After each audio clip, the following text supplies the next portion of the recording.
Why Not? A queer podcast. Thank you to our sponsor, Pineapple Healthcare, an award-winning primary care clinic right here in Orlando. Pineapple Healthcare offers mental health counseling, HIV, STI testing and treatment, and specializes in care for the LGBTQ plus community. Open Monday through Saturday. Call today at 407-553-6336 and schedule your appointment. Pineapple Healthcare. Better together. Hi, everybody. I'm Rick Todd. And I'm Jeremy Williams, and you're listening to Wine. Why not? A queer podcast. Episode 149. I really hope this isn't your... That was the worst intro we've ever done. It's like we could stop and just restart, but that's too much work it. for us. We don't do that. Yeah, I hope this isn't your first podcast. I hope you're not listening to your first one. It usually goes a lot smoother than that, but I'm an idiot. And you Jeremy's forgot sick. your lines, and I'm sick. It's gonna You know be what it a is? good show. As I did, it's all black and white. I didn't print it out in color, so See, I just I'm had lost. it pulled up on my computer, which is all in color, so I had the benefit of a color screen. There you go. See, I can't pull up on my computer because this is what I see on my computer. Terrifying. I don't know why that's looking at me all day. I could turn the monitor off. Little Could baby change the bird. background according to Caitlin. Oh, I didn't even think. Why, if there's nothing pulled up, why do you have that monitor on? If that thing I mean, is staring there at you usually all day? is something. Oh, I mean, it's okay. like I do use 2 screens. I use 3 actually. I would use 5 if I could get away with it. I've never been a multi-screen person. I wasn't until I used it, and then I was like, "Why have I denied myself the joy of multi-screen all the time?" I should probably, because I use multiple pages on one screen. It probably would be easier just to use multiple screens. I used to, so from different programs, like I have like an accounting program, and then I'll have like our database, and I have to pull information to both, and it's minimizing and maximizing. It's just the way of life until Marvel came along and introduced me to the multi-screen. Nice. I like the reference. All right, so episode 149. How exciting. I have a couple of interesting things. I think they're interesting that came out of 149.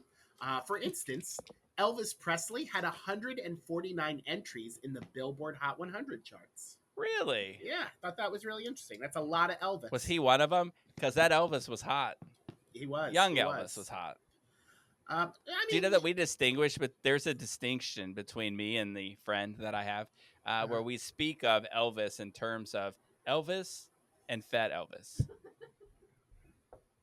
As in like AC and BC kind of? Yeah.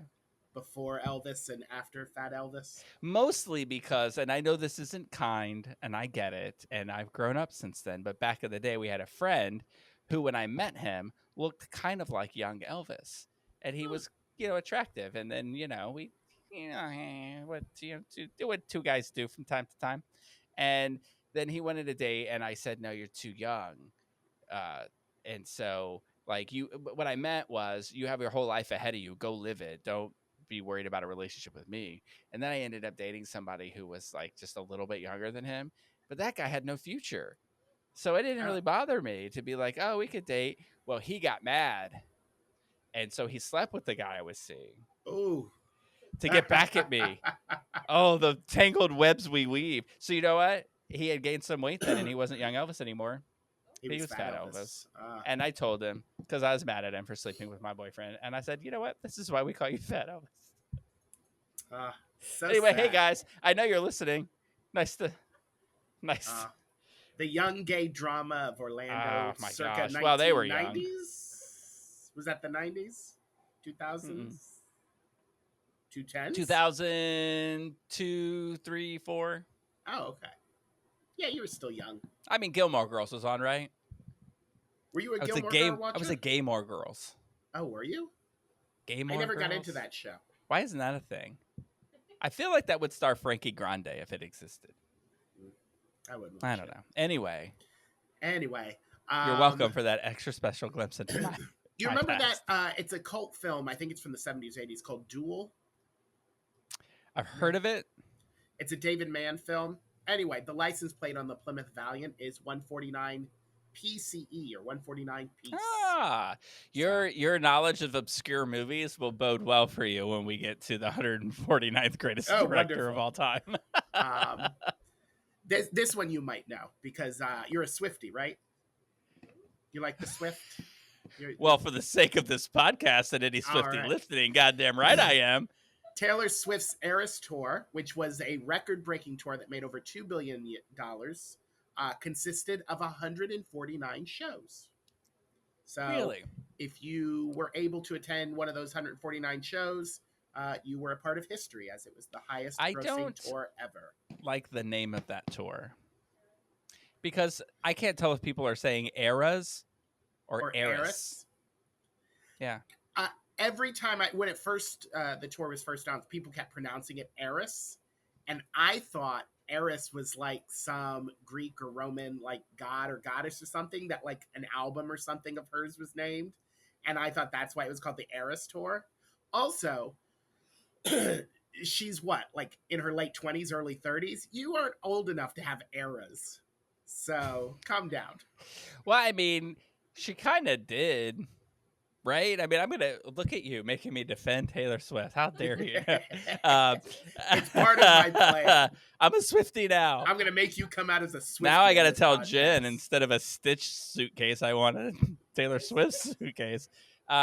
She just started so young, and she was so popular so young, and had so many genres of music that she, you know, I can understand that at whatever age she is, there are definitely errors in the music. I'm sorry, careful. eras. Careful. You do not want the Swifties coming after you. You brought it up. If we get canceled on this episode, it's your fault. I simply pointed out what an amazing, tremendous bar Taylor Swift has set for the rest of the world. The great. I'm going to tell you that. Well, I'll give you that. Remember that SNL skit aside, when I do the like guy didn't like I think Beyonce she's very music? Talented. You can't hear me? And oh goodness, we talked at the same time. We had a technical difficulty. Our mics slammed together. What were you saying? Oh, I was just saying that praise be to all that is Taylor Swift, and she's the greatest ever. And I had moved on to offend another group of fan favorites, and I was going to say, do you remember that episode of SNL where they had that video where somebody's like, I don't really like Beyonce's music. And then all of a sudden they were like running through the city and people were trying to kill them. Are you not a fan of Beyonce? For the sake of this podcast, she's wonderful. Nah, I mean, you know what? You can recognize that people have amazing talents. Taylor Swift is an amazing talent. Beyonce is a groundbreaking, amazing talent. She just doesn't sing Lost in Love or Making Love Out of Nothing at All, or, you know, the classics that I like. So I'll just leave it at that. Yeah. What else? They're good for girls.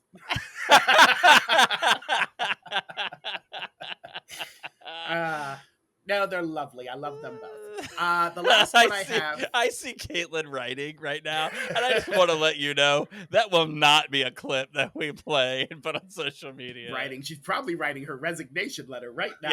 Yeah. She's like, I'll show you what a girl can do. I'm gonna put this clip of you being sexist all over the place. Let me find that clip of them making fun of girls driving. My last one is the tried and true Pokemon. Pokemon 149 is Dragonite, a kind-hearted Pokemon that leads lost ships in a storm to the safety of land. Fun little fact about Dragonite is capable of encircling the globe in just 16 hours. So it's a fast little dragon. Is that fast? Go around the entire globe in 16 hours? That sounds fast to me. I mean, globe. Superman did it so fast that he reversed time. That's not canon. And that was stupid. I say this as someone who loves Superman and loves DC.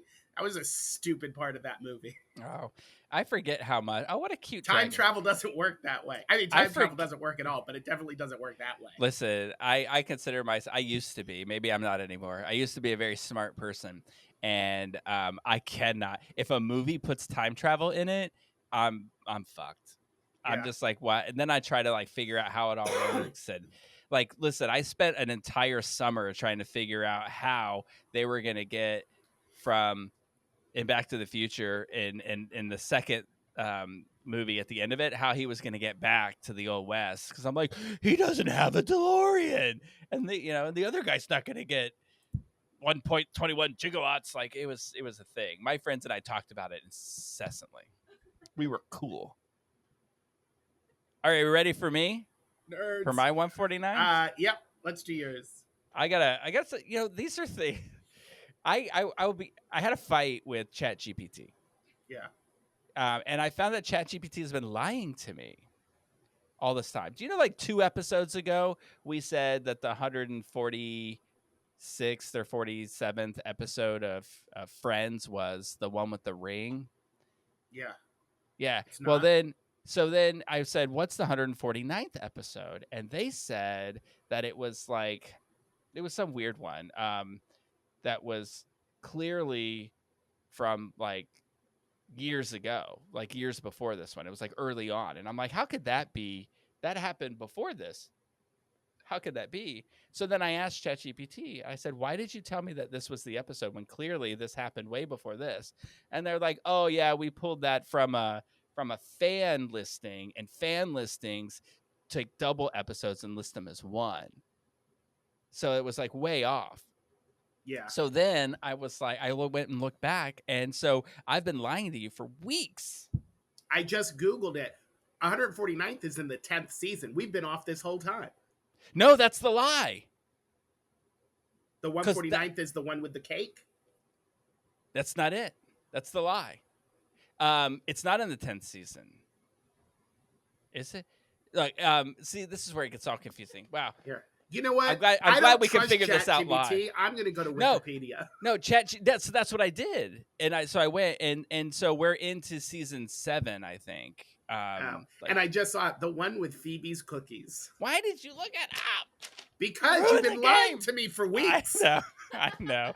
Look, here's the ones we skipped. The one with Monica's Thunder.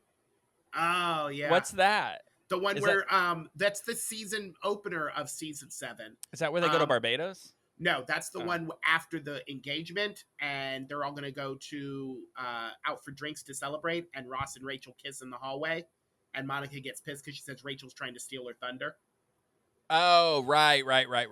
And the one where Joey has to get up early because he's got to play a 22-year-old, but he's 30, however old he is, he's in his 30s, and he's trying to act like a 20-year-old. And then there was the one with Rachel's book was 148. That one we missed too. Is that Rachel's book? Yeah, I don't know what that one was. Is that the one where she was reading the books and then Joey had to put them in the freezer? Oh, where her favorite book is Little Women and his is The Shining, and they swap. Yeah, is that the one? Is that one? The one, yeah. But then the one with Phoebe's cookies. One of my favorite things. Every time I'm in the baking aisle and I pass the chocolate chips, I say Nestle Tolhauser. So good on that. This one's fun for me, and I'll explain why. Seinfeld episode 149. Any clue? I bet ChatGPT don't know. It's called the Susie. And it's called the Susie because here's in this episode, Elaine works with this girl, and this girl calls her Susie, but she mumbles it, so Elaine didn't quite hear it. But by the time Elaine picks up that she's calling her Susie, she doesn't correct her because now it's too late to correct her. And then the whole office starts this rivalry between Elaine and Susie, and then there's like a fight between them, and then Peterman tells her to take care of it. So then Susie's dead. They actually have a funeral for Susie, and then Elaine has to go to it, and it's like ridiculous. And the reason that cracks me up is because this is a true story. I play softball, and there was this guy, like Jen goes to all the games, and there's this guy who called Jen Susie, and we were but nobody really picked up on it until too late. And then it's like, well, now it's too late to correct him. So then everybody started calling Jen Susie Q. And in fact, the book I wrote about Jen for her 50th birthday is Susie Q and the Not So Very Good Terrible Day. And anyway, it's funny. So that made me laugh because it's true. Would this be of interest to you? So here's the thing, because I fought with ChatGPT, and I was like, why are you lying to me about these things? And why are you being vague? Tell me specific things. So it decided to tell me some specific. No, actually, so then I went to Google, and Google gave me some interesting things. That 149 is a number imprint on several pills. Yeah.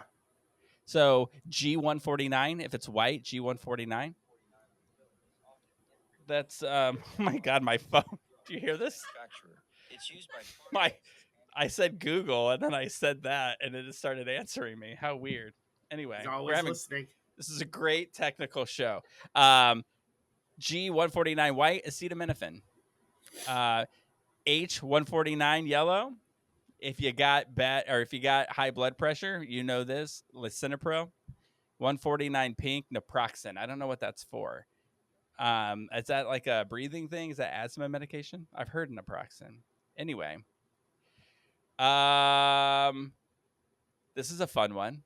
The Hebrew word Hakma, which means wisdom, appears 149 times in the Old Testament. All right. Yeah. 33 in Proverbs. Who cares about all that?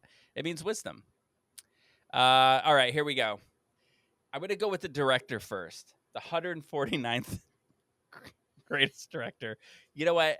Caitlin's laughing, and if I'm entertaining Caitlin, then it's all worth it. It's all that matters. 149th greatest director of all time. Do you want to know a little bit about the director, or do you want me to tell you the movies? Movies or Give me info? a movie or something. Give me a movie or two. All right. These are going to be tough, but maybe.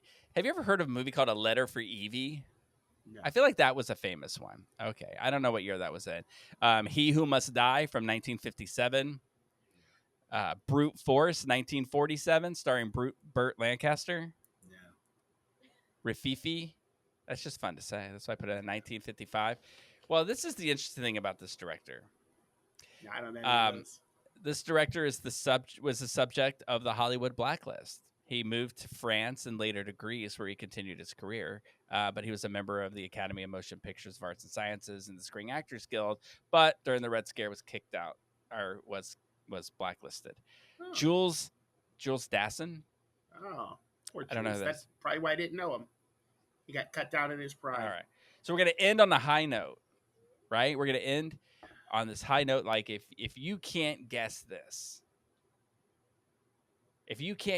movie, 149th greatest film of all time from 1939, I can get you to guess this without one word, without saying a word. I can get you to guess it. 1939 was like a huge movie. It's considered one of the greatest movies or years of movies. I can get you to name this movie in 3 notes. In 3, what are we playing? Oh, maybe it's 4 notes. In 4 notes. That's the best I'm going to give you. If you can't get that, The Wizard of Oz. yes. Before you attempted to do the high note of Cynthia Erivo, when you said 1939, I already knew it was going to be because I knew Gone with the Wind is probably closer to the top of the list. But Gone with the Wind, Wizard of Oz, I want to say Stagecoach came out that year. It was 1939 is considered a huge year for cinema. I have another fun list. Do you want to Sure. go over that fun list now, or after we talk about our weeks? Whatever you want to do. I'll let you lead this train. I'm too hopped up on NyQuil to be driving. I opened Facebook to get to the link, and the first thing that I see is a True Social post from Donald Trump in all caps saying, "Stop saying my FIFA Peace Prize award is a participation trophy." Oh, I read that. I think it was. I think that that's fake? a fake. I think that's fake. Yeah, That's hilarious, though. it made me laugh, but yeah, I'm pretty sure that's fake. Okay, so here we go. This is from Harper's Bazaar, right? The magazine, Harper's Bazaar. You're familiar with this? I am aware. Yeah. It is the 40 greatest rom-coms of all time. The definitive list, the 40 greatest ever made. And I wanted to say that there are three overtly gay movies in it, and there's a couple that are just things that gay people love. Romantic So comedies. yeah, rom-coms. So I'm going to tell you the top 3 because the gay movies aren't in the top 3, but I want to see if we have discussed these all the gay movies. We've covered every one of these on the podcast. So let's see if you can guess the number 1 greatest rom-com of all time. It's pretty obvious. There's a couple that people are like, it's the greatest. I know When Harry Met Sally's probably in the top somewhere. Number Number 1. one. Number 1. Sleepless in Seattle. That's, I think, number 10. Oh, that's why I pulled the list up to see. I think it is number 10 because I was like, ooh, that's a good one. Oh, no, You've Got Mail is number 10. I love You Got Mail. But Sleepless in Seattle is on the list. Romantic comedies. I was trying to... Oh, are you guessing the top 3, or do you want me to just tell you? Oh, no, you can tell me that. I got number 1, so you can tell me what 2 and 3 are. Number 2, My Best Friend's Wedding, oh my which God, is I gay-ish. love that movie. I love that movie so much. Oh, I love that movie. That's not even like one of my favorite romantic comedies. That's in my top 5 greatest movies of all time. And number 3, I've never seen. I'm gonna guess it's a French movie, but I think it got a lot of award acclaim. Amélie.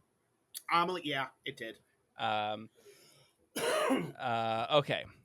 So then number 6, I'll just give you this one. Number 6, which is gay adjacent, is Clueless. Okay. Yeah. I wouldn't consider that a rom-com. Yeah, I guess it is. I guess it could be. Yeah. It is. So then the 3 remaining, it's number 35, number 31, and number 25. Overtly gay movies that we've talked about on this podcast. All right. I'm going to say, well, definitely one of them is Love, Simon. No? Love, Simon I didn't see Love, Simon on the list. Oh, I thought for sure that would be on there. I can give you hints if you want. Sure. My brain's not working very well today. If you were making this list, this movie would be number 1, but it's number 35. If I was making this list? Yes, if you were making this list. Red, White, and Royal Blue. Yeah. Yes, absolutely. By the way, I do want to say, and you mentioned, I don't know if we mentioned this on the podcast, but you either mentioned it on the podcast, you mentioned me when you were here. But when I have to go, there's only 3 men on the entire Macy's. There's only 3 men's rooms. There's a woman's room like on every floor. But there's one on the 9th floor, the very top floor, one on the 7th floor, and then one in the basement. And in the basement is men's accessories and undergarments. And every day when I walk to go to the bathroom, I pass by giant posters of one half of the red, white, and blue couple in his underwear. The president's son. His name escapes me right now because I'm all foggy. Yeah. And I believe it's Haynes. And across from there is the Fruit of a Loom setup. And I am going to send a letter to Fruit of a Loom to require that the other guy be their spokesperson so that I can have them both there in their underwear when I go to use I don't know that Nicholas Galitzine strikes me as a Fruit of the Loom guy.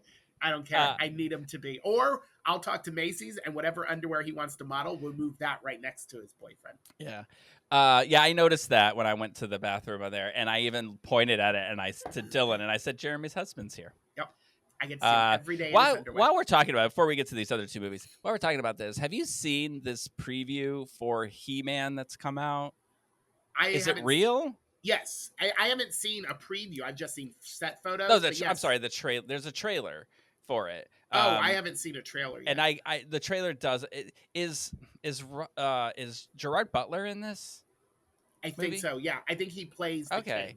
It looks very AI. So I don't know, or maybe the CGI is bad. The trailer itself is probably AI. I haven't heard any news that a Masters of the Universe trailer has been released. Because I'm like, where are all these from there? But anyway, I'm just very curious to see what he's going to look like as Adam. Who plays Skeletor in it? Do we know? Jared Leto. Okay. Well, I mean, but he's going to have a Skeletor face over, right? I know, but he's so Jared Leto. He's everywhere. Yeah. He feels, right? He's an actor. Mm-hmm. Good for him. All right, I'm two really more. nervous. You went number 31. We'll go 31 and then we'll go 25. So number 31. I don't know how to describe this movie except to say that you like a town near this title of this movie. I like a town near it. On your way to this place, you discovered a town that you really liked. I am so confused. Oh, Philadelphia? That's not a romantic comedy. No. Isn't it though? No. It's about the love of a lawyer and his client. No, you went to a place when you when you first got to New York, and on your way there, you discovered this little town that you like to walk through to get to where you had to go. 100%. Margaret Cho is in it. Oh, Fire Island. Yeah. You are foggy. I was like, I haven't left New York since I got here, but yes, I did go to Fire Island. Yes. I can't wait till we get to talk about the movie that we have to talk about with you being sick and having to watch this movie. I can't wait to hear what you had to say about it. All right. So number 25. Okay. So this is the highest ranking queer romantic comedy. Yeah, it is. Yeah. The highest ranking queer romantic comedy. And the hint for this is if Ryan was making this list.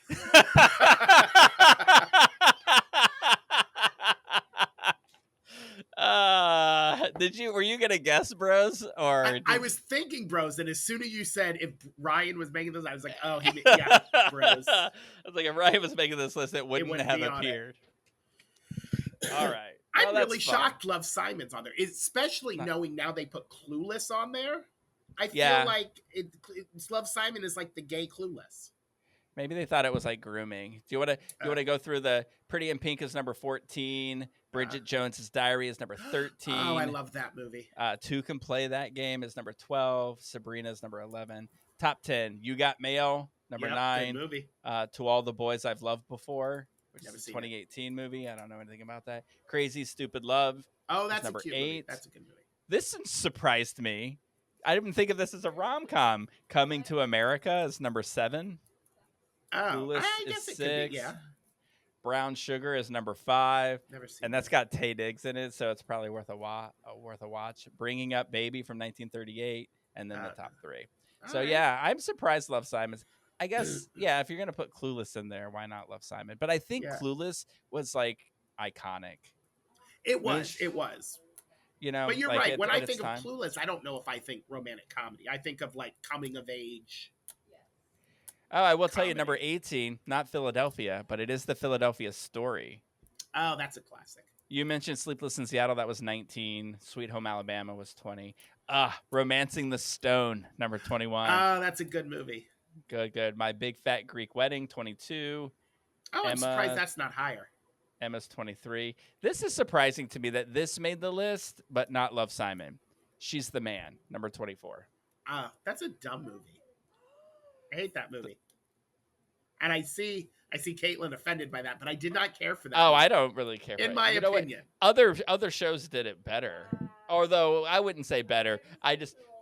When I was a kid, there was a movie that was like that, and it was called Just One of the Guys. Yeah. And it's about a girl who wanted to be a reporter, and that's what She's All That is based off of that movie. Oh, it's a remake of that movie. Yeah. It's probably a little more politically correct for the times because this movie from the 80s is absolutely not politically correct. But I just remember it because, you know, there's a point at the end when the big reveal is and she rips her shirt open and you see like these very large boobies. She had nice boobies. She did. And then very it's what the friend said after that. That was like, ooh, like now you're like cringy, but back then you were like, ah. Anyway, I used to quote that movie all the time. That was one of those movies that was like on HBO all the time. Yeah, I was that and the one with Patrick Dempsey where he's a pizza delivery boy. Oh God, he rode lawnmower. Can't Buy Me Love. Can't Buy Me Love. God, I love that movie. Always on HBO. I was in love with Patrick Dempsey back then. And when he did Loverboy, ooh, I was like, get me a pizza with extra anchovies stat. that meant Yeah. get some. Well, 99% of the time. There was one time where the lady ordered her children extra anchovies. She just loved anchovies. And he had to grab his clothes and run out of the house. Anyway, so how was your week? It started off great. And I had such high. I was like, oh, I'm going to do so much this week. We're going to have so much to talk about on the podcast. And then I got sick. And I thought it started off as a cold. Then I was like, ooh, I think I got the flu. And at this point, I'm on the upswing, but I think I might have got COVID. Oh, yeah? But I also think that I'm also a man baby when I'm sick. So I feel like every time I get sick, I'm like, oh, I think I have COVID again. But this time it hit me hard. So Yeah. Kathleen was in the man was in flu town. is a real thing. Yeah. And I suffer from it every time I stub my toe. And it sucks because Chris is away working. He actually gets back tonight. And so I have been here. I haven't left the house in 5 days. I've ordered in food. Although I called out of work. I'm destitute. I can't make rent. No, I'm just kidding. I have money. Did they fire you? No. I just Jen would have. it worked out actually really well for if I had to get sick. This was the best framework for it to work out because I got sick Friday, like at work Friday. I could start to feel like a tickle in my throat. And then I was off. They gave me Saturday and Sunday off. And then I was supposed to work Monday and then had today off. So I was like, I'll just sleep all weekend. I'll go to work on Monday and then I'll have Tuesday to recoup. And then Monday I woke up and I was like, I ain't going to make it. So I called out and she said, no, it's okay. Take the day. So I had Saturday, Sunday, Monday, and today to just kind of recoup. I think I'll be fine by the morning. I sound worse than I feel. It's just I lost my voice over the sick weekend, so it's just starting to come back. But yeah, it sucked. But I took the weekend to catch up on Stranger Things, so I watched all the new episodes of Stranger Things. You like it? Loved it. The end of it's pretty cool, right? It's awesome. I loved it. I kind of saw that's where they were building to, but still super excited. That kid gets dragged so much on social media, doesn't he? Like people make fun of him like crazy. They do. It's because he came out in support of Israel early on because he's Jewish. So they call him a Zionist and they jump all over him because he supported Israel. Wow. While I'm offending big, large groups of fan bases, might I say. But I loved it. And I finished it all within, an evening. So, yeah. I couldn't put it down. And I spent my entire sick days watching Stranger Things from the first episode, and I rewatched all of it. And then I finished season 4, and I rewatched season 5. I finished it last night. So I spent all weekend in bed ordering in food. I've been ordering soup like 3 times a day from DoorDash. I ordered medicine and the biggest bag of cough drops you have ever seen in your life. Oh, wow. It has 140 cough drops in it. And I've just been locked up in my apartment. Did you pay $70 for that? Like my 365 allergy pills I got in New York when I was there? I paid $10.99 for that. Not bad. Wow. It wasn't bad. Yeah. It was. Nice. I thought for 140 cough drops, I was pretty good. But you did do something. But I did. And I've been dying to hear about it. The day before I got sick. Funnily enough, I had the day. So I had Thursday off. They bumped all my days off between 2 pay periods together. So I had Thursday off, worked Friday, off Saturday. Those are my 2 days off that week. And then Sunday and Tuesday was going to be this week. But I took Monday. So I had like 5 of the last 7 days off. So I was scrolling through Facebook. I was just going to go to the movies and see some movies. And I was scrolling through Facebook and I came across I saw the same post for the 25th anniversary of the Laramie Project. So they have a theater here. I guess it was called the Minetta Lane Theater, but it was bought by Audible. I thought it was Audible that was putting on the show, but Audible actually owns the theater now. Do you know what I thought when I saw the post? I thought it was going to be a live reading on audible.com or something, or through the app, and that you would listen to it through the app. I didn't realize it was an in-person thing. I believe they were recording it. Yeah, I believe they were recording it to be put on Audible, but it was a live reading of the play. And a very stacked cast. So I wrote down because even the ones I didn't know, I went back and looked them up, and all of them had really interesting filmographies. So it had Brandon Flynn from 13 Reasons Why, True He was in Detective, that. He was in and that show that we watched. the Parenting, Yeah. the movie that we covered. Very hot. Quick question before you get it. Yeah.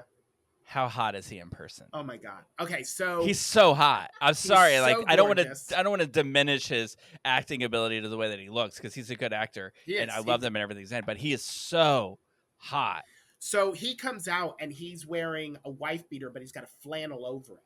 So you kind of see a little bit of his chest. So they're doing the readings, and like in the Laramie Project, they all play different characters. Yeah.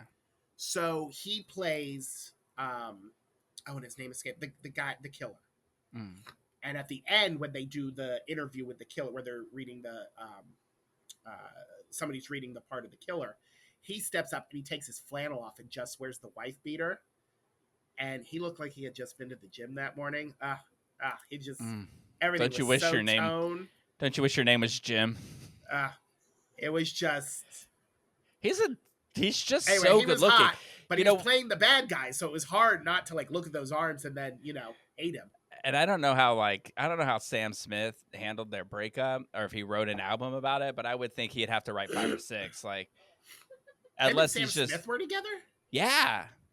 I'm not making this up. ChatGPT told me. Just kidding. No, wait, what's his name again? Brandon Flynn? Brandon Flynn and Sam Smith relationship. Yep, pops up. I never knew that. Yeah.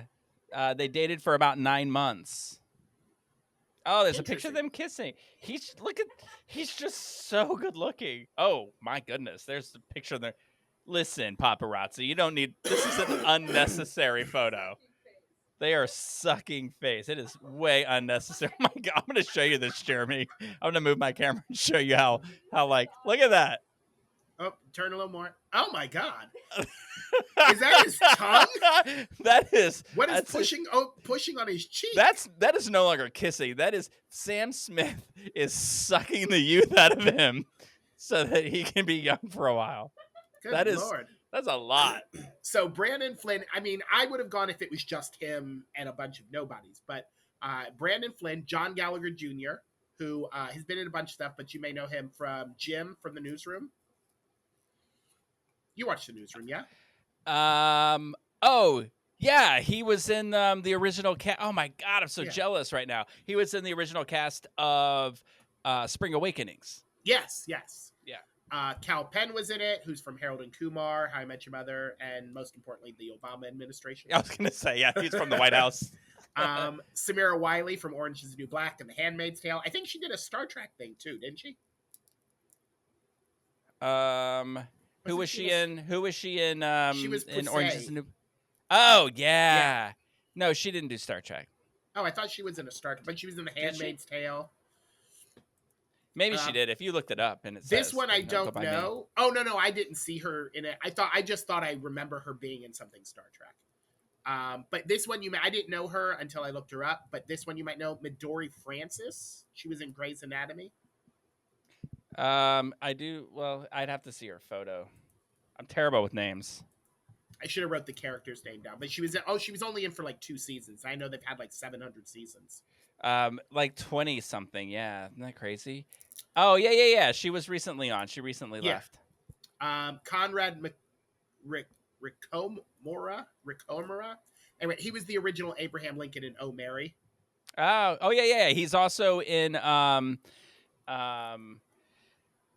there was a TV show, FBI related thing. He played a gay guy and his husband, and it was hot.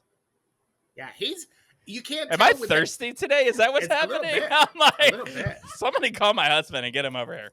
But you can't tell with all the Abraham Lincoln get up on him. But he's actually a very attractive. Yeah, he's guy. very attractive. He's in a couple of gay movies. He's also isn't he in Fire Island?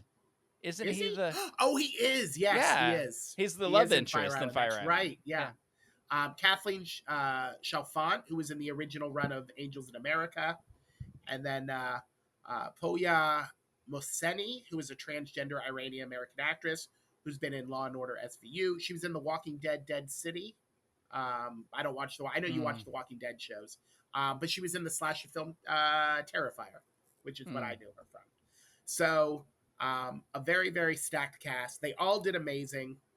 I got to the theater because I saw when I saw it on Facebook, I was like, well, let me see, because it says it opens tonight. So I pulled it up, and they were doing special sales on the ticket to kind of sell the last few seats left for $50. So I was like, oh shit, it's only $50. I'll go do it. So I ordered the ticket, and I get there, and it's only maybe a 150 seat theater. It's not a very big theater, and the entire thing is brick, and it's not like straight brick. It's like when we were texting, I text you. I was like, it's what you think of when you think of like an off Broadway theater. Is just run down. It looks like the walls are falling in on themselves. They're painted black, and all the seats are on top of each other. So I was in because it was a cheap seat, back corner all the way up against the wall, and there's like 6 seats there in that row. It was like row N or something. So I get there, there's nobody in the row, and I sit down. I was like, oh, maybe nobody else bought the $50 tickets. Stupid me. So slowly people triggered. The entire back row was just single folks, I guess, who all saw this. And I was like, oh my God, maybe we'll all become friends. So I struck up a conversation with them, and we all started talking about, what theater we like. And there was another guy who was in our row who was like 6'3" or 6'4", and he was complaining about how compact the rows were, and I could fairly fit in my seat, which is very packed. But we were all kind of crunched in with each other. But as soon as the show started, we didn't care, and it was amazing. Until about 45 minutes in, and then my knee started to really fucking hurt. And then my legs started going numb because it was bent and I couldn't move it. So intermission hits, and I'm like, oh, I'm going to go grab a drink. So I leave, and I go and get a drink, and I'm coming in, and one of the usher girls are standing there, and I said, listen, I really want to stay for the second half. I said, but my knee is screaming. I can't sit back in that seat. Do you mind if I just stand by the door? So she says, well, you can't stay to this door because it's just a single door. But she goes, come with me. And she took me to the other side of the theater, which was actually a better area to watch the show because it was a little closer to the stage. And she said, you can just stand here. It's fine. I'll let them know not to bug you. I said, okay. So I don't know if maybe my new friends were just upset that I didn't come back and join them. Oh. But they didn't wait for me after the show because we had talked about maybe doing something, and then nobody waited for me. Do you know what? They'd spent the whole second act back there going like, you shouldn't have, you talked too much about the stupid show he didn't like, and that's why he walked away from us. And they probably think I didn't show, like I just left at intermission. But I thought maybe they would hang out front, and so after the show, I kind of made it through the crowd and went out front, but they weren't there. So I was like, oh well. Goodbye, new friends. Like he didn't want to hang out here with all of us poor people. But it was such a good show, and I've seen this show with you before, and I've seen it a couple of times, and I've seen some really good productions of it. But there was just something about seeing it with like top of their game class. I don't want to say class A because I don't know the tiers of acting, but like with professional actors. Just something about the emotion they put in it. It really got me. Also, I had a couple of glasses of wine, so that also may have fed into it. But it really impacted me. Didn't we go to a church to see it? Yeah, you and I, and it was like a local production one. And there was some, that was a doozy, huh? Yeah, it was a one. But this one, like, it just really impacted me. I think that's amazing. And I got emotional, and it was amazing. Like that, there was nothing more New York to me than that. Like you're just sitting there, you come across a show, you go to this off-Broadway thing of this reading of something, and it's this incredible cast and this great experience. And I'm super jealous of it because I have like this story of Matthew Shepard to me is the most consequential story of my life, and I know we've seen some shit and we've lived through some terrible tragedies, 9/11, Pulse Massacre, and things like that. But this is the story that grips me. That for some reason, and maybe it's because I went to a small Southern Baptist school in North Carolina like 2 years before this all happened, and it just like captures me, and for you to be able to see that, I think is amazing. Yeah. Like, It I was mean, you really can see great. right here in Oh, my yeah, office is I have the you got the cover of Matthew the Matthew Shepard cover. Shepard thing, because it's just, to me, it's so important. So yeah, it was great. They only did it for 4 days, and I believe I did see on the little program thing that they were recording it to be put on Audible. So I don't know if you have Audible, but if they do put it up there, you should listen. They did an amazing job. Such a great cast. I went because I showed up early, and they weren't letting people in the theater because it's not like Dr. Phillips there. It's not like it had a huge lobby. You could show up like 30 minutes early. They're like, and we're not opening the doors until absolutely necessary because it's tiny. Maybe that's why you're sick. You showed up too early. It might have been because it was Standing cold out. out. Yeah, it's cold freezing. up there. So I walked down around the corner to get a coffee because there's a little coffee shop. Tiniest. I don't know what it is about that. That's I think that's Greenwich Village. Is that area that this theater is What was in? the name of the theater? It's called the Audible Theater, but it Oh, used to okay. be called the Minetta Lane Theater. What's it? Where's it at? Let's see. Between 6th and McDougal. 6th Avenue and McDougal Street. That is in the. I mean, it depends on. Oh yeah. McDougal. I was waiting for a number, but no, that's not going to happen down in the village. Let's so it must see. be the village. Once you get past like 10th I just Street, pulled it up on Google then Maps. it's like street names, which isn't that Yeah, weird? it's in the West Village. Yeah. So it surprises me how small and tight everything. Because I mean, it's not like everything's spacious up in Hell's Kitchen, but like you can fit 4 people in stores here. I feel like that's where Broadway used to be, was down in. Oh yeah, like the theater district was down there that moved up to Midtown at some point. Yeah, but it was a great show and a great experience, great night. I could just be ChatGPTing you. You never know. That's true. It was my last night healthy this past week, so it was a really enjoyable time. Well, that's awesome. That's really cool. I saw that and I was so jealous and angry for half a second, and then I was so happy for you.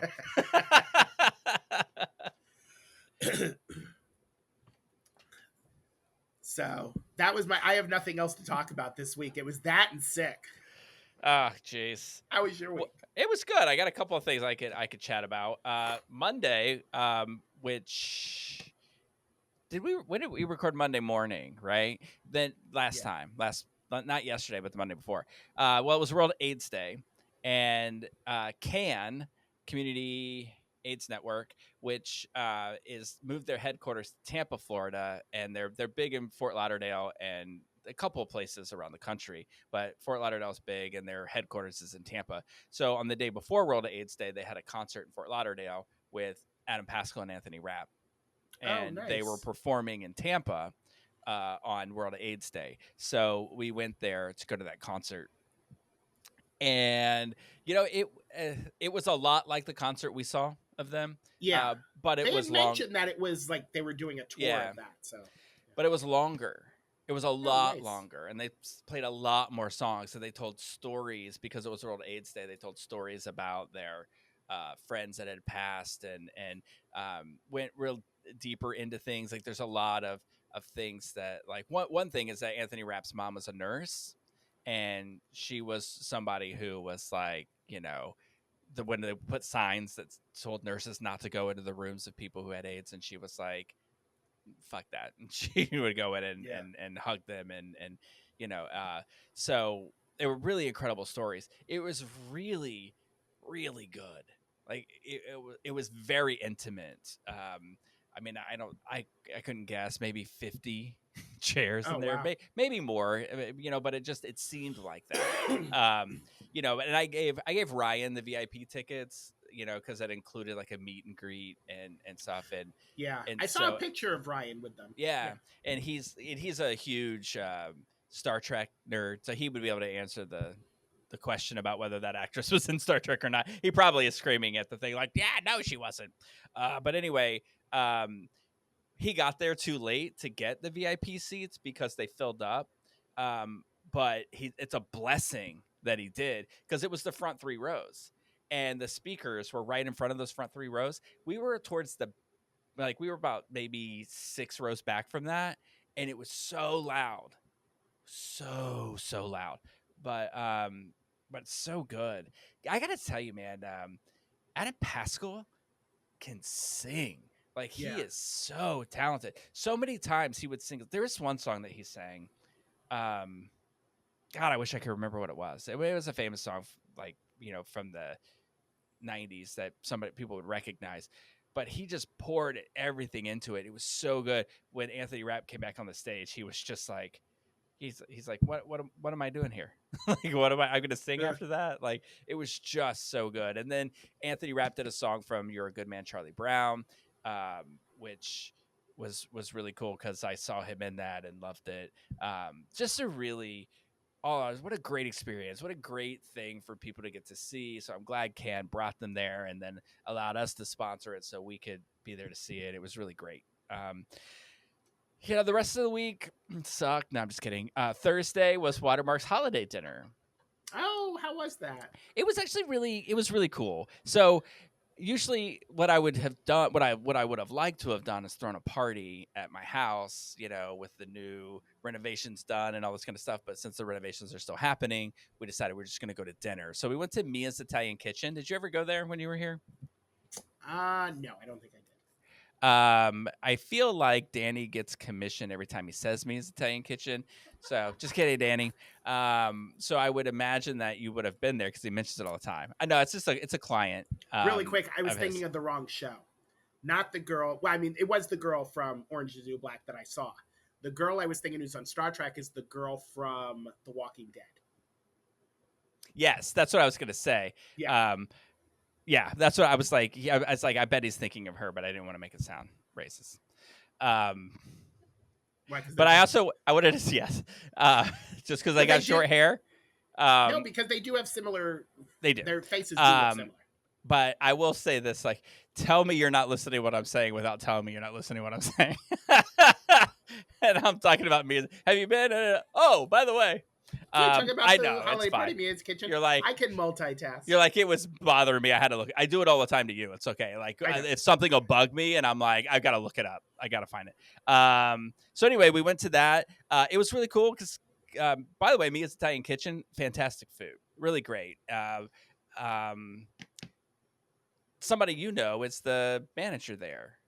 I don't want to call anybody's names. I'm not going to mention people's names, but somebody who used to work at Pulse, who works it now, and he helped set up the whole thing.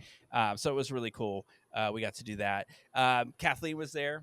There I am telling people's business and names that aren't celebrities like us. Just kidding. But she's important to me in the grand scope of my life here. So I was really happy that she was able to go. Ryan picked my name. For a Secret Santa. Oh, for Secret Santa? Which is great. He actually got me some really cool stuff, right? So I'm going to tell you what he got me, and then I'm going to backtrack and tell you like how this went down a little bit. But he got me like the really cool things in it. It was like a couple of things, but two that stick out really were it's this sort of box. It's like a piggy bank, but it's like a piggy bank for tickets to Broadway shows. So what you do is when you take your ticket stub after you see a Broadway show and you put it in here and you collect them and you go back and look at all the things that you did. But another cool thing is that apparently there's a store. It's probably the Broadway store that's somewhere around the corner there. But he got me a Broadway passport, right? And so all of the theaters have a different stamp. So when you go to a theater and you see a show, then you take your ticket stub to this place and then they'll stamp your passport whatever theater that you saw. And it's just kind of what's cool about it is it's like now I'm motivated to go see a show at every theater, which really wasn't on my bucket list, but now it is my bucket list to go to every Broadway house and see a show and get that stamp. So I thought that was pretty cool. But does this happen on the podcast? Are we talking on the podcast and I'll make some gesture with my hand and I hit the wire, this wire, and it wouldn't matter on the podcast because I don't use this microphone. But it happens in staff meetings all the time when we're on Zoom calls and I hit this wire and it unplugs and all of a sudden everybody's like, can't hear you. And like, it's just all the time this happens. So I'm thinking like, what do I put on this list? Like that's cheap that I want that somebody will get. And I was like, oh, everybody on staff knows that I have this problem. So I put in like a little extender like a auxiliary cable extender, cheapest thing you could ask for. Just a Yeah. little 2-foot one or 1-foot one would Didn't make get a it. world of difference. And so I put it in there. Well, that's it. It's I didn't get it, but it's because Ryan gives thoughtful gifts. He doesn't like just go on what you put on the list. Sure. But you never know who's going to get you, so you put it on that list. And when we got there, and we're sitting down, and he was sitting next to me, and he hands me the bag, but he didn't write who it's for. And I was putting it with the rest of the presents, and I was like, "Is the name on there?" And he's like, "It's for you." And I was like, "Oh, cool." I was like, "Well, I'm really excited about one thing," and he goes, "That's not in there." And I was like, "What? Like, how did you know?" He's like, "I get nothing on the list is in there." I was like, "Oh, okay." And then I was like, "Ugh." Do you know how many times I almost bought that? But I have that rule: like, don't buy something you want Yeah. in It's close to December Christmas, yeah. because somebody else might buy it for you. Anyway, so I feel like I have to apologize to him because when he said it's not in there, I was like, "Oh." And then I was like, I forget he gives thought. He's a very thoughtful gift giver, and I love the things that I got. So that was really kind of cool. But I want to tell you about this. All right. Okay. Let me compose myself because I'm not going to get emotional about it. Oh but God, are you gonna cry? No, but I'm going to tell you something, and I'm going to tell you that this is something you need to do, right? Awesome. You need to I just trust me. I need to preface this first to let you know that I don't handle crying well at all. But when I'm sick, it elevates my annoyance level. So please don't cry. Watch him just go. He'll just sign off. All right, what do you have to tell I'm just noticing like how much weight I've gained in this last week. You need to lean into the microphone. I'm so round. You lean back. I've gained so much weight. Anyway, well, thank you. I appreciate it. So Saturday, we had plans to go. Jen's holiday party for her people was Saturday, and I'll get to that. But we had some time, and we were looking things up, and saw that much like how you saw this thing that you went to, I saw an advertisement that they'd filmed the staged version of "Merrily We Roll Along." Yes. They are making a musical movie out of it. But that's going to happen down the line. Know who's doing? I think you and I have. I don't know if we talked about it on the podcast, but we talked about it because they're doing it. Richard Linklater, who did Boyhood, who filmed it over 25 years. He's doing Merrily We Go Along, but he's filming it the same way. So they're filming it in reverse because it takes course over 40 years. Yeah. I think that they started it too late because it's got the same cast, right? It's Daniel Radcliffe. No. Oh, it's a totally different cast. Yeah, you want to know who the cast is? Yeah, and now it makes way more sense because it starts off in their early 20s, and I'm like, these people are too old for that. Yeah, who's in it? He's looking it up, folks. Give us. I'm looking it up. So finish your story. You went and saw it. Yeah, but I need you to grasp this, right? I'm listening. Right. Yeah. Jeremy, it's like the best movie I've seen in a long time, and we've seen some good movies. But this show, I would tell you how much I loved it. It has completely changed my perception of Stephen Sondheim.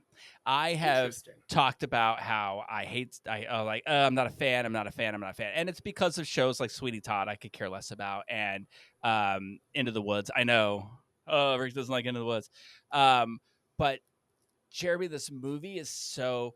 And I know I'm alone in this with the other two people that I went with. They do not feel as strongly about this as I do.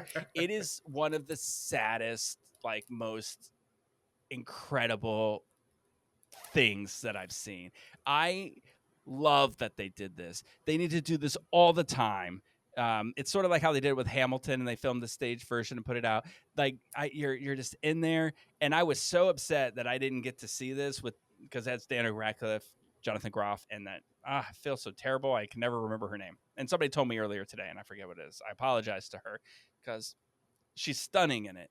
But so she's in some, not to kind of divert, but she's in some hot water for something. Oh, is she? Yeah. I got to look up because I don't want to go into it, but she apparently was allegedly, this is people who are on TikTok who are theater people here. People are saying. She has a friend who has a theater school, and apparently he's gay and he gets very handsy with some of the male students. Oh. And she is partners with him in the school, and that she knew about it and helped to silence some of the victims allegedly. Oh, So I've just seen some of the TikToks. So I'm just staying away from that. poor for Daniel now. Radcliffe. I know, Can right? he do a project that people can just go and enjoy? Okay, so well, But that that doesn't taint the that show doesn't. for you. I'm not. Okay, Yeah. so that's that happened, but allegedly happened. This movie is so good.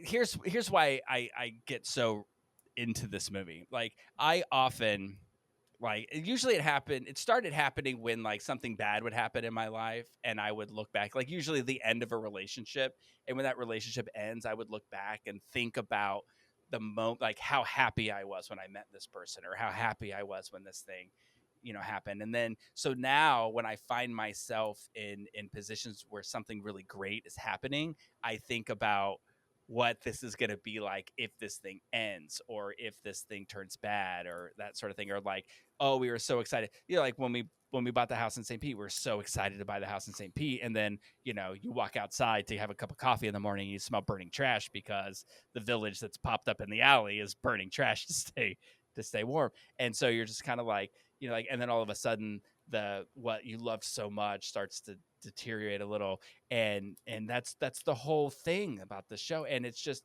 so tragic. And so what it does, this film or this play, it starts off at the end of the story, where these people aren't friends anymore, and then it goes backward in time to show you those key moments all the way back to when they first met and how happy they were.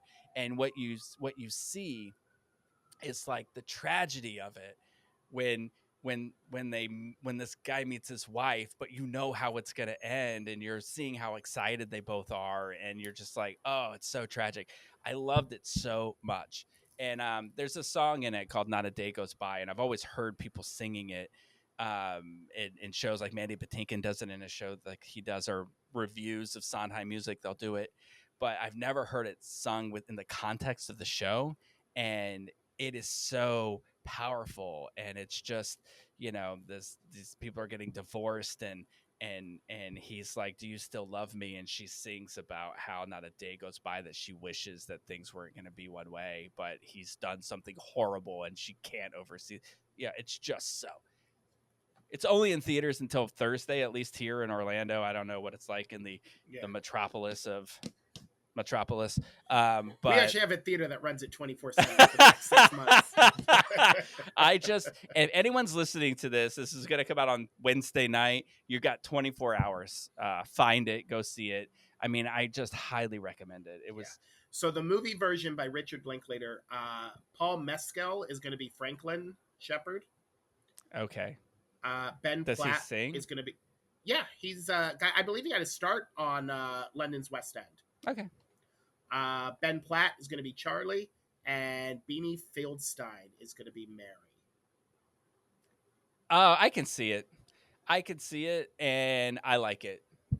I'm going to give you that. I would have tell you this about Daniel Radcliffe. He won the Tony for this, right? He did, yes. He deserved every second of that. I mean, there's a point in the beginning of it where they say that they haven't been friends since the interview. And then the next scene is that interview, and the whole interview is a song that Daniel Radcliffe sings, and that is the Tony Award winning moment for him. Yeah. Oh, and here you go. Talk about EGOTs. I will say this, because this was in theaters, if any of them are nominated for an Oscar for this performance, no. No EGOT. I will tell you, this does not qualify. Okay, good. They went through this with Hamilton because the Golden Globes, when they put Hamilton out on Disney Plus, they released it in theaters also.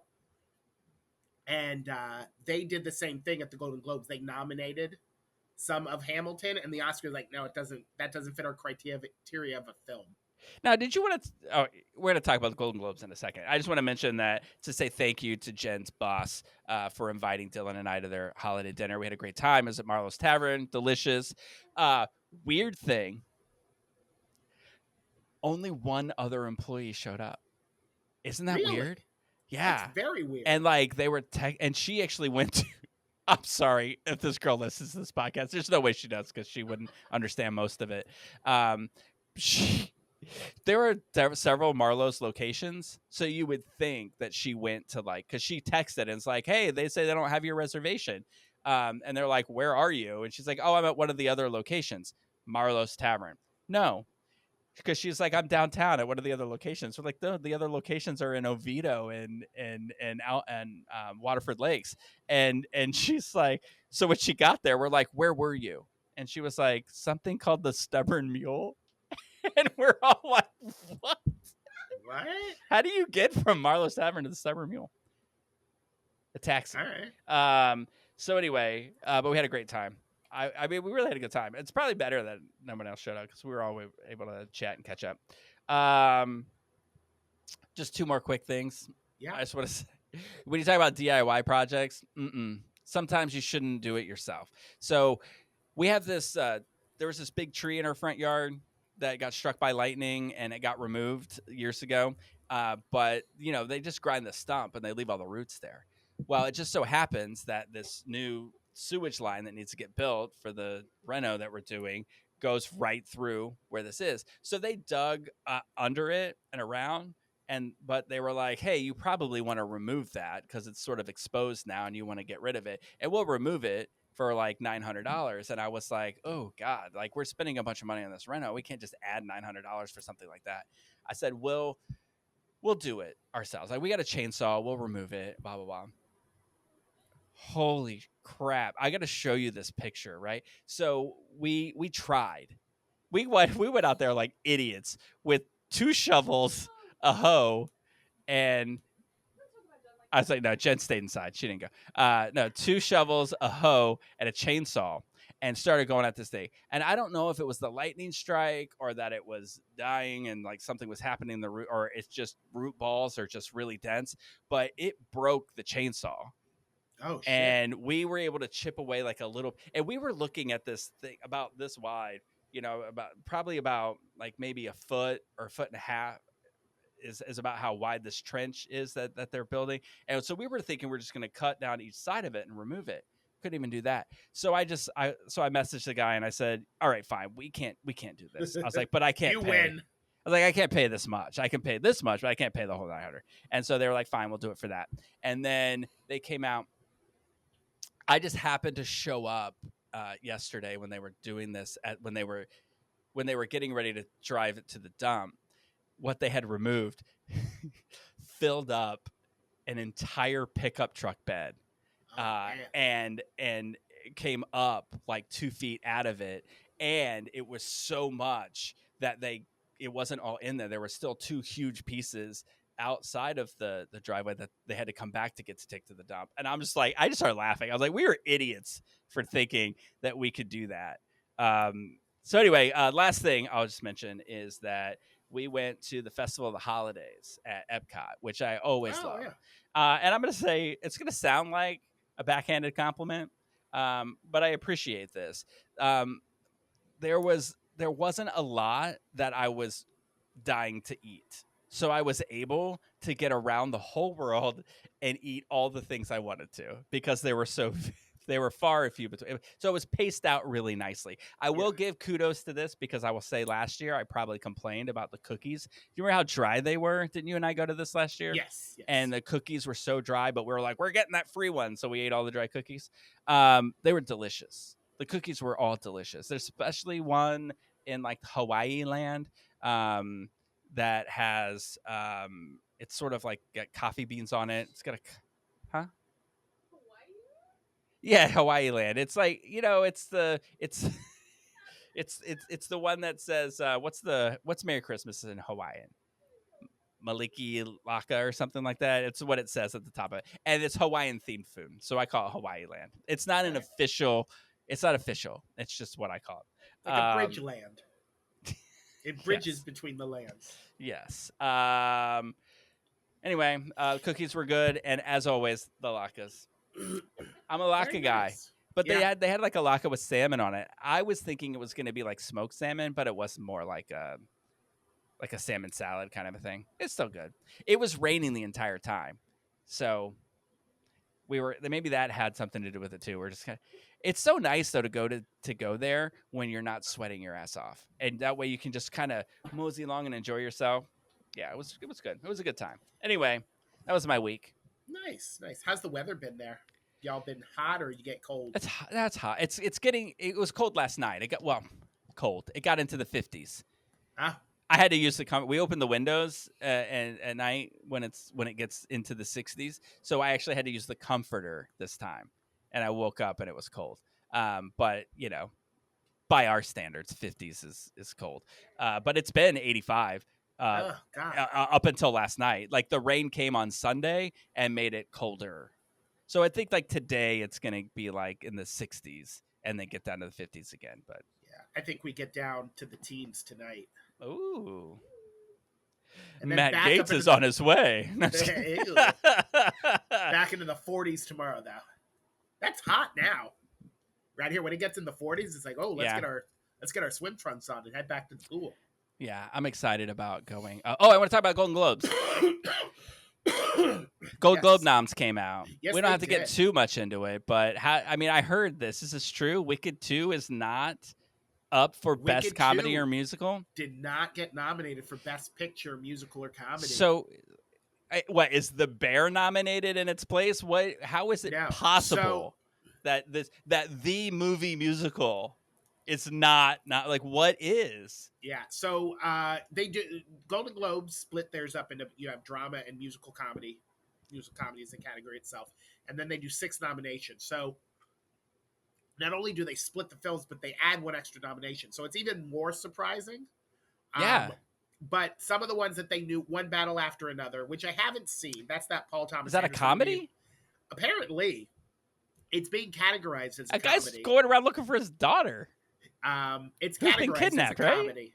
All right. I haven't seen it, so I don't know yet. But that one is up. Marty Same Supreme, producers which as is the Bear. Timothy Chalamet movie about ping pong. Is it about ping pong? He's a ping pong player. All right. Yeah. Begonia, which That is describes that answers the mustache question. the Emma Stone movie. Begonia. No Other Choice, which is a South Korean foreign film, which I have heard is very good and is a comedy. I know that's a straight up comedy. And then we were talking about a Richard Linklater, who's doing The Merrily We Go Along, had 2 movies this year. Blue Moon, which it's a musical. It's based on the guy who wrote one of the Rodgers and Hammerstein. Either Rodgers or Hammerstein. Yeah, we're gonna cover it. We're gonna watch that for this. Yeah. So It's got Ethan Hawke in it. Yeah, so and that it's got nominated. Yeah. And then he also made a movie called Nouvelle Vague, which is about the startup of the I guess a very important period of French film from the 60s or something. Yeah, you may not remember this, but we've covered a lot of those directors in our Yeah, I bet we have. 140 in the 130s and 140s. But yeah, so it was considered a snub and a shock that Wicked 2. Cynthia Erivo got a nomination for Best Actress, and Ariana Grande got Supporting Actress. But yeah, the film didn't get nominated. Both of the new songs got nominated though. So yeah, I don't know if we'll see it when Oscar time rolls around. Now. That is Did the director get nominated? No. Is Blue Moon nominated in comedy or musical? Blue Moon is in musical and comedy. I believe it's a musical. Okay. And Ethan Hawke also got a nomination for Best Actor. I mean, I feel like that's going to be a good movie, and we're gonna that comes out, we're gonna watch it. I mean, it's probably already out there, but when us subhumans get it, I don't think it's been released in theater. I think it's just done the oh no, it was theatrically released already on October 17th. What? Oh, that means there's no way. It was out for 3 minutes in Orlando, probably. Yeah, Blue Moon already came out. I had no idea. I guess anyway, we'll be waiting for that to hit streaming. It may already. I'll look into that. It might already be streaming. All right, so we did watch a film. We did. I mean, I don't know how much time we'll spend on it, but we'll see. So let's start with Rotten. Let's start with Rotten Tomatoes. Okay. So I am. Oh, we should tell them. It's called Swan. Oh yeah. I mean, I guess so, it's from 1921 though. Don't get confused. Like you look up Swan Song, there's like 4 movies called Swan Song. It's funny. There's 2 from 2021. There's this one, and then there's a Mahershala Ali and Glenn Close did a film called Swan Song that was on Apple Plus. sorry, rolling a cough drop around in my mouth as I talk. I actually saw that movie. It's actually really good. And it's about a guy who's dying, and he goes to this company who's going to clone him so that his family still has him around when he dies. He's dying of cancer or something. Oh, I think And I he remember hasn't this. decided if he's going to tell his family it's a clone or not before he Yeah. passes. So it's a really good movie. But this one came out same year, and this one's a little different. It stars A little. Udo Kier. Okay. And he is a former hairdresser in this town, Sandusky. Is that in Ohio? It's actually inspired by a true icon. So it's it's like this. It's this local drag celebrity hairdresser. I mean, I assume drag because there was some performance. Drag, yeah. So there's this iconic local icon who then goes into a nursing home and leaves it, which I'm sure we could get into. Yeah. But do you know, speaking of Udo, he died recently. He died like 2 weeks ago. Yeah. Yeah, he died 2 weeks ago, which is why we decided we would cover this. And I didn't know this, but did you ever see the show Hunters? No. It's a TV show. It's fascinating. It's about like it's about like the 1950s, I think, in America, and it's a group of like Jewish assassins. Or they weren't really assassins, but they became assassins because what in the show what happens is like a lot of the terrible Nazi regime was placed into America, like the scientists and people like that who did these atrocities were planted here to use their scientific knowledge to advance America. And this group of people was going out and seeking justice for what happened to their people, and so they were killing them. And it's a great show. But anyway, he was in that. He was also in Pitch Perfect. And in my looking for movies that he was in, I came across the movie that he's in called The House of Boys, which looks fascinating. So, I mean, it looks like a very independent movie that might be hard to get through, but the concept looks fascinating. Anyway. The movies I know him from, Ace Ventura, Pet Detective, and Barbed Wire, starring Pamela Anderson. Oh, well, here you go. Yeah, he was definitely like the bad guy in a lot of things. Yeah. He had a bad guy looking face. He was in like hundreds of movies. Yeah, he was in everything. So anyway, what do you think Rotten Tomatoes was? Your general impression and then Rotten Tomatoes. My general impression, this is when people say independent films, this is the kind of movie they're talking about. Yeah. And not only do I mean it's like shot very independently, like on film, and it's, it's very, I don't want to say cheaply, but very inexpensively made. But for some reason, independent films are always really slow, and they always have the same formula. There's a little bit of talking, and then a long, drawn-out montage, either of them contemplating looking out a window or going on a walk or going through a book of old items from their youth, and then a little more talking, and then another contemplative break, and then another little bit of dialogue. And that's this movie. Like every couple of minutes of dialogue, there's like 5 minutes of him retrospective looking off into the distance or walking. Yeah, well, and to put it in perspective, the first 10 minutes of the movie, there's not a word spoken. No, yeah. In fact, there were no words spoken, and I wrote something down. We're all gonna die alone. And I gathered that from the first 10 minutes of the movie. Yeah. Anyway, from watching this movie, not just it was a good movie. It had a lot of important things to say. Excuse me, but it is very independent, which will lead me to say I'm pretty sure critics loved it, and that audiences probably fell asleep during it. So I'll say critics 95 and audiences 80. Wow, you're so close. Critics 92, audiences 79. Oh yeah. And Those seem like typical You independent know, movie I'm scores gonna to me. I'm gonna say this. So, like, here's my general impression of it. You say it was a good movie. I will say it was a fantastic script. Yeah, It's an amazing concept. It has very important things to say, and it's great. There are performances in it that are good, but the the execution of the script, I it's think, very was boring. was poor, Yeah, and it's it very is boring. very boring. Um, and But it I but feel like independent films are just boring. I know we're supposed to like them because they're, independent film, but a lot of them are very I boring. mean, there are independent films that are good. Call Me by Your Name was an independent film, and it had the Which is boring good. aspect to it, but it was really good. I would You didn't like it? I not that I okay, I won't say I don't like these films. Was it Independent was films it to the me are peach something abuse I that would did it? watch once. It's not a movie I would go back and revisit. No. Like it was good, but it's not something I would like, oh, you know what? Let's sit down and watch Call Me by Your Name again. It's because they're all very slow and boring. Yeah, I get it. I mean, and I Yeah. agree with you. But it's a good But at movie. least that you could watch that once and say that was a great movie, and Yeah. people should watch it.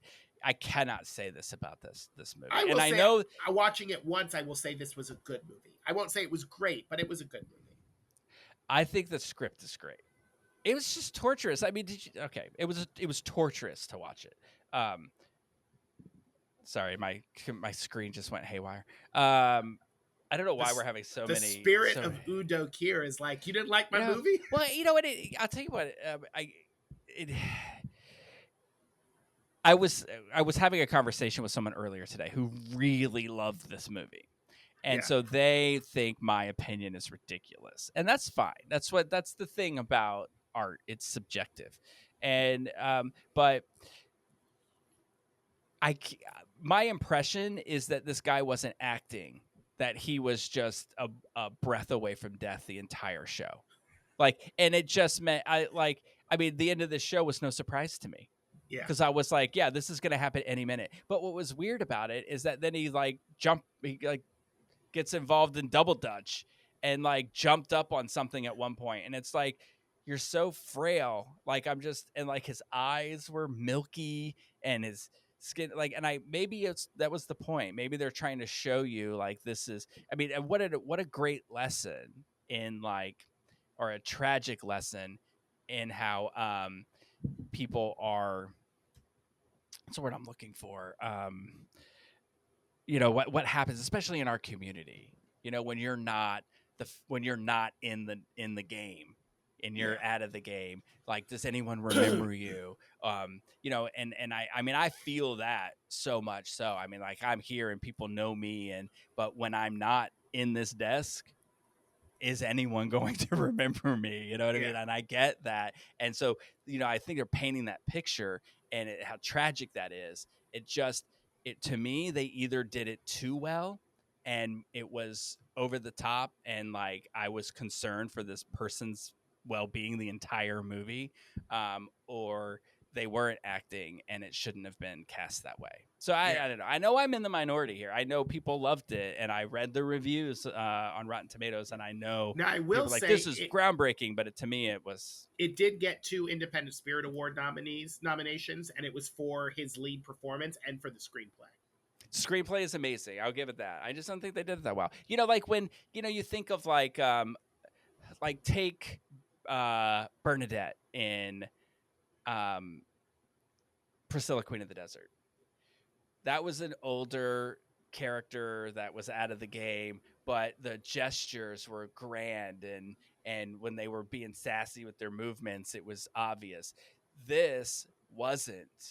It was like the eyes were so like wide and milky that if he was to raise his eyebrows to make like a thing like that, it really turned out like I'm always looking like this, and it was really not, just didn't hit it for me. But I do appreciate the story. I mean, I can tell like people read the script, like the people in it. There's famous people in it. I mean, Jennifer Coolidge, who I thought was really in good in it. Linda Evans, Michael Urie.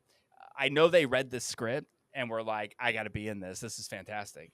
And everybody did a fine job. I just something about it just didn't click to me, and maybe I just don't know what it is. But I love the themes of it. I love the story of it. I think it's important and necessary because I think that our community tends to, like, I won't say throw people away that aren't in the game, but kind of. You know what I mean? Like, I bet you there are people that would watch this. I'm not going to name any of them now, but I know that you may know one of them as a former or a former editor, one of your former contributors may look at this and say, "Yeah, that's what happens." Like, you've got to when the community doesn't find you relevant, or you leave the main stage for a while, then you come back and people are like, "Who are you again? What did you?" Yeah. So yeah, it's I mean, that's tragic in that sense. Yeah, I think that's just America culture in general. We always put focus on the youth, but I think that the LGBT community, Yeah. specifically gay men, do that, where they, once you age out of the fun group, then you're kind of cast off, and it's like, why are Yeah. you still coming to hang out? Right. And it touches on another, like, really tragic moment and I would say gay history, but I think it still happens. So if you're listening to this and you're in a committed relationship and you don't have the paperwork to back up your relationship, get it. So, like, these people were together, and the husband died, right, of Yeah. AIDS, Yep. and there was no will, so the house and everything went to Yeah, this the guy's nephew came in and took everything. took it all, kicked the other guy out. He had nothing, and it's like, so it, like I said, like, the script touches on really important things, Yeah. and I think it's a That great part script. made me like, because he's walking across town. I thought it was like this cross country thing he was going to do, and no, he's just making his old man trying to make it across town. And he stops off along the way. He sees the grave of his ex-lover. He stops off at what used to be an old beauty store that he bought supplies at. That's now a black-owned beauty salon. That was fun. And then he stops off where the house was, but the house has been torn down, and just the edge of the foundation is there. And he's standing in the middle of the foundation, and the neighbors come over, and the guy's like, "Oh, hey, I have something here." So he goes to the house, and him and the Pat, the main guy, and the guy's wife are standing in the middle of the foundation, and there's nothing there. All the walls and everything are gone. And the lady's like, "I really need to talk to you about something." He goes, "Step outside with me," and they step over the broken foundation. That was funny. That part cracked me up. Yeah, it definitely had some moments in it, but here's things that made me question the show. Sure. When he walked up to there, the lady said, "Pat," she called his name out, so she knew him. So how is that?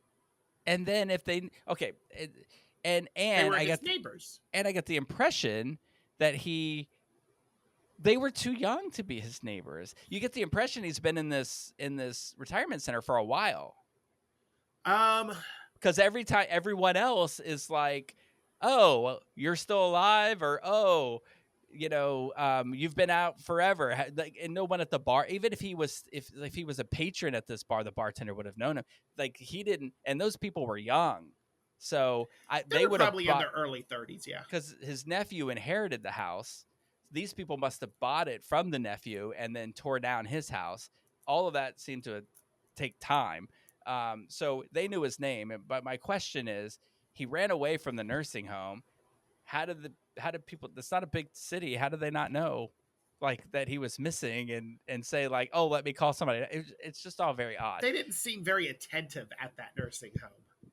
And then, so here's the thing. This is what really I have to. There's one mistake that I made in describing this film when it comes to time, and it, of course, has to do with time travel, which I know you're like, "What time travel?" When I watched this movie, Yeah, I swear this happened. I swear it did. And I even, so we rented it under Jen's account last night, but I couldn't log into her account here. And to prove my point, I rented it again today to go back and look at it. And it didn't happen the second time. So what happened when I was watching the film? You do know you can watch it for free, don't you? What? Where? On Fandango, it's free. I did not. Fandango plays streaming? Yeah. I did not That's know where I this. keep Fandango. You can actually upload your, like, if you buy DVDs or digital movies, it does like a pay-per-view where you can buy your movies and it has your library. You can also watch a bunch of free movies that's on it. Well, to the writer, producer, and director who did all three of those things, same guy.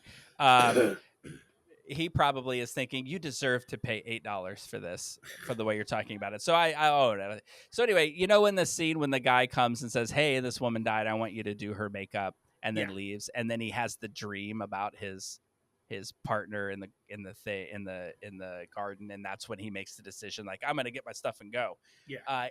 When I watched it the first time, that scene where he's yelling for Eunice outside of the thing and the guy comes out and he's like, "Oh my God, I thought you were dead." That scene was in that section of the movie. And then, and I remember going, well, that's weird. Is this a flashback?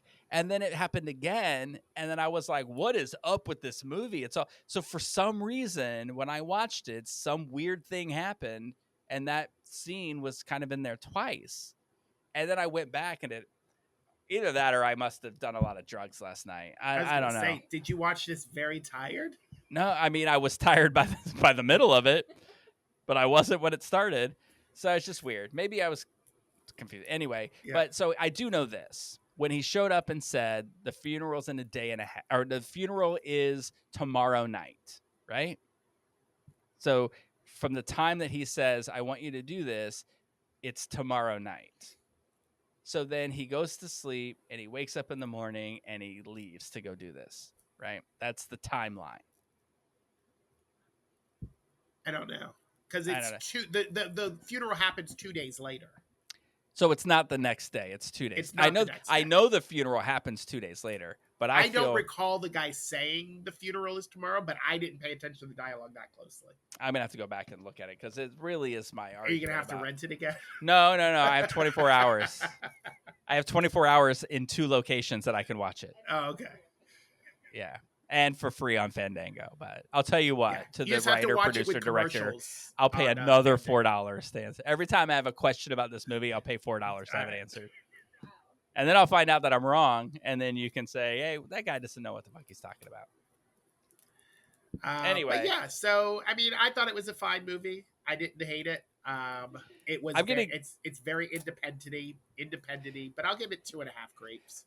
I'm going to tell you that I do find it funny that he smokes this, like, I thought it was funny because he smokes this brand of cigarettes that people associate with women. And it makes me laugh because when I was a young person starting off and smoking for the first time to be cool, like all the other cool kids, I was in my 20s. You would think by the time you're in your 20s, if you haven't smoked, you've kind of passed the peer pressure thing. No, I was in it. I smoked Benson Hedges Menthol Light 100s. And so when he went and asked for these smokes, like I think they're called Moors. He's like, "Can I get a pack of Moors?" And the guy was like, "Moors? Who buys those?"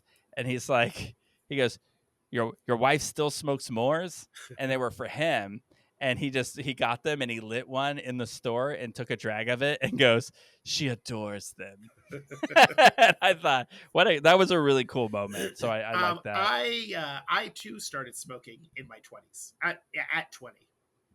And mine You sound like you smoked a pack last night. I know, right? Mine is a protest smoke because I worked at a Sonny's barbecue at the time, and every 5 minutes somebody on the line would take a break because they wanted to go smoke, and I didn't smoke, so I couldn't take breaks because I was like, well, I'm gonna go take breaks. Like, well, you don't smoke, you don't need a break. So I said, well, I'm gonna take up smoking then.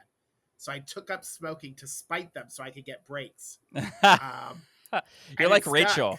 Yeah. Who started smoking so that she could be on the end with her boss. I mean, that's not a lie. I started smoking. It was passed down from my parents. They smoked Marlboro Light 100s, so I started smoking Marlboro Light 100s. And then at periods during my smoking, when I wanted to be healthy, I would get the yellow pack with the Native American on it because those American Spirits. Yeah, they were healthy cigarettes. They were all natural, and they were really cheap. I know somebody who smoked them because they were super cheap. She also rolled her own cigarettes. Oh, that's a trooper. Yeah, I mean, you either just gotta like that, or you don't have enough money to be a smoker. But I think it was that she really liked them. Anyway, did you note it? Did the so it the Jennifer Coolidge's character, Yeah. the beauty shop she owned. Did you recognize the front desk guy at her beauty shop, her He receptionist? looked very familiar, but I couldn't place him. Because he's aged a little bit, but he's the kid from Another Gay Movie. He was like the really flamboyant one whose mom owned Oh. the movie theater. Yeah. So that was cool. I do want to point out this too that I liked about this movie is that it takes place in Sandusky, Ohio. I think because it's the true story of where it took place. Now, when he gets out of the place and he hitches a ride with this woman in the pickup truck and listens to his whole life story about what happened and his partner died of AIDS and all this stuff, and she's just real attentive and real kind and nice to him and all that. In this small Ohio town, in a pickup truck in a rural area with an air Jesus. freshener Jesus hanging that is my said Jesus is co-pilot. my co-pilot. And I would have thought that maybe she would be like that situation. She would be the least likely person to care about this clearly gay man's life story, but she just listened and drove. I mean, it was a very weird scene, but very then endearing at the same Took him time. to the cemetery, held his hand before Yeah. he got out. Now that scene in the truck is it's an important scene in all independent films because they all do it, and it drives me nuts. It's we want it to make it seem like they're just talking, that it's not dialogue. So we're gonna have them talk over each other because that's how real people talk. So they'll like start talking, and then one of them will talk, and they'll be like, and then they'll stop, and then they'll start again, and they'll talk over each other. There's always a scene in every independent film I see where they do that to show the audience, look, it's like natural speaking. Yeah, it's also the vehicle at which to get out a ton of exposition. Yeah. Yeah. It's like, And I it's have to tell you about my obnoxious. whole past so you know how I got here. Yeah. But anyway, I didn't hate it as much as you did. 2.5 What did you give it 2.5? Well, I I gave it mean, 2.5. I didn't hate it so much so that I'm gonna give it a half a grape. I was gonna give it 2. I mean, it's a good story. It's an important story. And if Yeah. you're an independent film lover, and I know there's people listening that are, then you're gonna love it, and you should watch it. I just don't have that same appreciation. I like for my independent films to be filmed inside air conditioning. Yeah. This whole time, Caitlin's been waiting. He's gonna say, I was gonna say it earlier when you were like, independent films are filmed this way. I was like, yeah, without air conditioning. It does Also- have a humid feel to it. Do you know what the worst thing? Talking about stealing Monica's thunder. Do you know the worst thing that you can do at a funeral is? The Steal worst their thing? shoes. Die. Dying yeah. at somebody else's funeral is Spoiler just alert. rude. Spoiler alert for the. I didn't say who. Listen, you watch this movie and any given second this dude's going. Watch him walk. Look into his eyes. Any second. But apparently it was just really great acting because, he held on for a few more years. He held on for 4 more years, 3 more Yeah. years. So good for them. 4 more years. Two grapes, 2.5 grapes. Yeah. Here we go.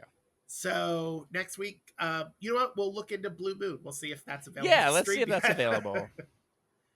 And so until then, sorry, my nose is filling up with. I got to go quick. The cork is back in the bottle.